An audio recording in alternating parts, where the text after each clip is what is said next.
Hello friends, എത്ര അഴുക്ക് പിടിച്ച തോർത്തിനെയും വെയിലത്ത് വെച്ചിട്ട് വെളുപ്പിച്ചെടുക്കുന്ന രീതി നിങ്ങൾക്കറിയില്ല എന്നുണ്ടെങ്കിൽ തീർച്ചയായും ഈ വീഡിയോ നിങ്ങൾ കാണണം കേട്ടോ. മിക്കപ്പോഴും ഈ തോർത്ത് വെളുപ്പിച്ചെടുക്കാനായിട്ട് ചൂടുവെള്ളം അല്ലെങ്കിൽ ബേക്കിംഗ് സോഡ ഇങ്ങനത്തെ ചില സംഭവങ്ങൾ യൂസ് ചെയ്യാറുണ്ട്. പക്ഷെ അതൊക്കെ കുറച്ച് മെനക്കെട്ട പരിപാടിയാണ്. ഇന്നത്തെ ഈ ഒരു മെത്തേഡ് എന്ന് പറയുമ്പോൾ വളരെ സിമ്പിളായിട്ട് ഒരു ചിലവുമില്ലാത്ത പരിപാടിയാണ് കേട്ടോ. ഈ ഒരു തോർത്ത് ഒരു വൈറ്റ് തോർത്താണ്. ഇതിൽ അത്യാവശ്യം നല്ല രീതിക്ക് അഴുക്കും കൂടെ പിടിച്ചിട്ടുണ്ട്. പിന്നെ നിങ്ങൾക്ക് വളരെ യൂസ്ഫുൾ ആകുന്ന ഒരു ടിപ്പ് കൂടെ ഞാനിവിടെ കാണിക്കുന്നുണ്ട്. നമ്മുടെ ഡ്രസ്സിൽ വൈറ്റ് ഡ്രസ്സോ അല്ലെങ്കിൽ വൈറ്റ് മുണ്ടോ അല്ലെങ്കിൽ കളർ ഏതുമായിക്കോട്ടെ ഇതുപോലെ മഞ്ഞ കറ പറ്റിപ്പിടിച്ചെന്നുണ്ടെങ്കിൽ അത് പോക്കാനും കൂടി നമുക്ക് ഈ ഒരൊറ്റ മെത്തേഡ് വഴി പറ്റുന്നുള്ളതാണ് ഞാനിപ്പോൾ കാണിക്കുന്നത്. നിങ്ങൾക്ക് കാണിക്കാനായിട്ട് ഞാനിതാ മഞ്ഞൾപ്പൊടിയാണ് ഇതിലേക്ക് കലക്കി ഒഴിക്കുന്നത്. ഇതെൻ്റെ മകൻ യൂസ് ചെയ്യുന്ന തോർത്താണ്. ഇതിൽ ഞാൻ ഇത്രയും ധൈര്യത്തോടെ ഈ മഞ്ഞക്കറ പുരട്ടണമെന്നുണ്ടെങ്കിൽ അത് 100% അതിൻ്റെ സ്റ്റെയിൻ എനിക്ക് പോക്കാൻ വേണ്ടി പറ്റുന്നുള്ള ഉറപ്പാണ് കേട്ടോ. അതായത് മൊത്തത്തിൽ പറയുകയാണെങ്കിൽ ഈ തോർത്തിൽ മുൻപേ ഉണ്ടായിരുന്ന അഴുക്കും ഈ ഒരു മഞ്ഞക്കറയും നമുക്ക് ഒറ്റ മെത്തേഡ് ഉപയോഗിച്ചിട്ടാണ് ഇന്ന് ഞാൻ ക്ലീൻ ചെയ്യാൻ വേണ്ടി പോകുന്നത്. അപ്പോൾ അതെന്താണെന്നുള്ളത് ഒട്ടും വൈകിക്കാതെ കാണിക്കാം. ആദ്യമായി നോർമൽ വാട്ടർ എടുക്കുക. അതിനുശേഷം നമ്മുടെ തോർത്തിത ആ വെള്ളത്തിൽ ഞാൻ മുക്കി വെക്കുന്നുണ്ട്.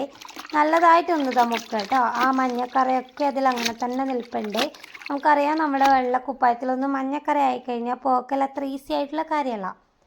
ഇതെന്ന് വെച്ചാൽ ഒട്ടും ചിലവില്ല. നമുക്ക് എത്രയൊക്കെ തോർത്ത് അതിൻ്റെ അഴുക്ക് കളയാനുണ്ടോ അത്രയൊക്കെ നമ്മളിതായി വെള്ളത്തിൽ മുക്കി വെച്ചിട്ടുണ്ട്. മെയിനായിട്ട് ഞാൻ ഈ ഒരു വൈറ്റ് തോർത്തിലുള്ളതാണ് നിങ്ങൾക്ക് വേണ്ടി കാണിക്കുന്നത്. അപ്പോൾ ഇത്രയധികം മഞ്ഞക്കറയും അതിൽ അത്യാവശ്യം നല്ല രീതിക്ക് ചേറും പിടിച്ചിട്ടുണ്ട്. അപ്പോൾ നമ്മൾ ചെയ്യേണ്ടതെന്ന് വെച്ച് കഴിഞ്ഞാൽ നമ്മൾ ഉപയോഗിക്കുന്ന ഏത് സോപ്പ് ആയിക്കോട്ടെ ഇതുപോലെ മൊത്തത്തിലൊന്ന് നല്ല രീതിക്കൊന്ന് സോപ്പ് അരച്ച് കൊടുക്കുക കേട്ടോ. എല്ലാ വശത്തും കേട്ടോ. ഇതിൻ്റെ തോർത്തിൻ്റെ നീളത്തിനനുസരിച്ച് നമ്മൾ ഇതുപോലെ തന്നെ സോപ്പ് എല്ലായിടത്തും തേച്ച് കൊടുക്കുക. അപ്പോൾ ആ മഞ്ഞക്കറ വരുമ്പോൾ നമുക്കറിയാം അത് നമ്മൾ സോപ്പ് തേക്കുന്ന സമയത്ത് ചുവപ്പ് കളറായി മാറാറുണ്ട്. ഫുള്ളായിട്ട് ഞാൻ നല്ല രീതിക്ക് സോപ്പങ്ങ് അതിൻ്റെ മേലെ തേച്ച് കൊടുത്തിട്ടുണ്ട്.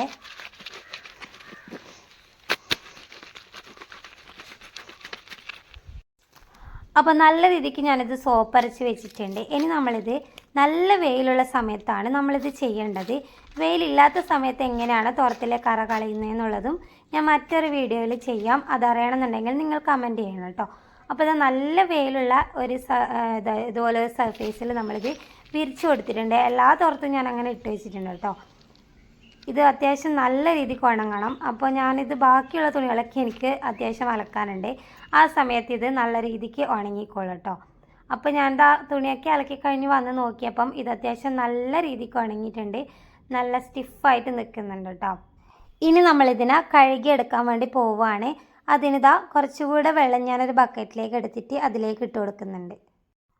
കുറച്ച് വെള്ളം മാത്രം മതി കേട്ടോ.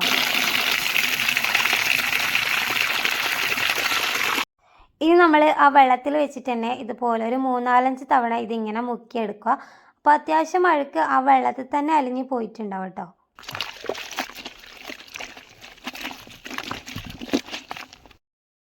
ഇനി ഞാൻ നേരെ ബക്കറ്റിൽ നിന്ന് എടുത്തിട്ട് ഇതുപോലെ അലക്ക് കല്ലിൻ്റെ മേലെ ഇട്ടിട്ട് ഇതുപോലെ ഒന്ന് ഉരച്ചെടുക്കുന്നുണ്ട്. ഒന്നുകിൽ നിങ്ങൾക്കിത് തല്ലിയെടുക്കാം, അല്ലെങ്കിൽ ഇതുപോലെ ഉരച്ചെടുത്താലും മതി കേട്ടോ. ഞാനിപ്പോൾ ഇത് തല്ലാത്തതെന്ന് വെച്ച് കഴിഞ്ഞാൽ ഞാൻ ഒറ്റക്കൈ കൊണ്ടാണ് വീഡിയോ എടുക്കുന്നത്. അപ്പോൾ വീഡിയോ എടുക്കുകയും വേണം. അപ്പോൾ തല്ലൽ ശരിയാവത്തില്ലല്ലോ. നിങ്ങൾക്ക് എങ്ങനെ വേണമെങ്കിലും ചെയ്യാം.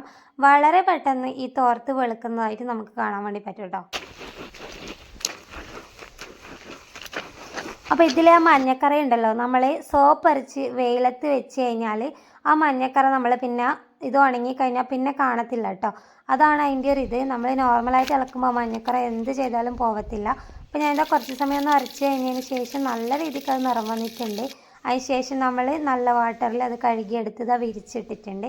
ഇപ്പം മഞ്ഞക്കറയോ തോർത്തിലുണ്ടാകുന്ന ആ ഒരു ചെറോ കാര്യങ്ങളോ ഒന്നും തന്നെ ഇപ്പോൾ ഈ തോർത്തിലില്ല. അത്യാവശ്യം നല്ല പോലെ അത് നിറം വന്നിട്ടുണ്ട്. വാങ്ങിച്ച അതേ കളറിൽ തന്നെ നമുക്ക് തോർത്ത് എടുക്കാൻ വേണ്ടി പറ്റിയിട്ടുണ്ട് കേട്ടോ.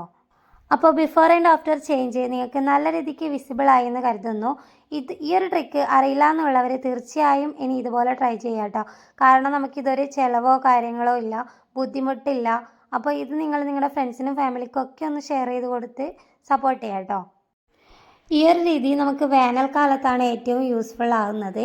അപ്പോൾ വേനലില്ലാത്ത സമയത്ത് എങ്ങനെയാണ് വളരെ സിമ്പിളായിട്ട് ഈ തോർത്തിനെ വെളുപ്പിച്ചെടുക്കുക എന്നുള്ളതും കൂടെ ഒരു ട്രിക്ക് എനിക്കറിയാം. അത് നിങ്ങൾക്ക് വേണമെന്നുണ്ടെങ്കിൽ തീർച്ചയായും നിങ്ങൾ കമൻറ്റ് ചെയ്യുകയോ മറ്റൊരു വീഡിയോ ആയിട്ട് ചെയ്യുന്നതായിരിക്കും.